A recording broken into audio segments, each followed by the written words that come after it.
Unutmayın, her karanlık gecenin bir sabahı vardır. Her kışın baharı vardır. Karanlıkları aydınlığa çeviren, hüzünleri ferahlığa tahvil eden bir yüce el, bir yüce kudret vardır. Yusuf'u kuyudan alıp Mısır'a sultan eden bir güç vardır. Onun sarayında yetiştirerek onu oraya hakim kılan bir güç vardır.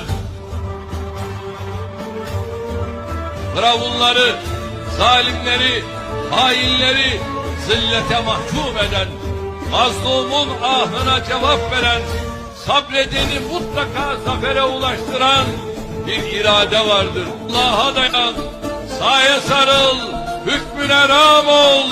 Yol varsa bu son peygamberdi. O Miraç'ta peygamberlere namaz kıldıran imamdı. O insanlığın kılavuzuydu, rehberiydi, önderiydi. Onu ve ashabını aç bıraktılar. Zulmettiler, işkencelerden geçirdiler, tahkir ettiler, dışladılar, toplumun dışına ittiler. Dayanamadı.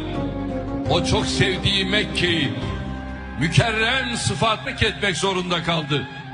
Sığındığı bir mağarada yol arkadaşı Hazreti Ebubekir radıyallahu anh Efendimiz onun hüzünlendiğini görünce dudaklarından şu ilahi mesajlar döküldü.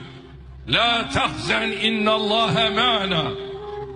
Korkma, çekinme, üzülme, hüzünlenme, yeyse kapılma. Allah bizimle beraberdir.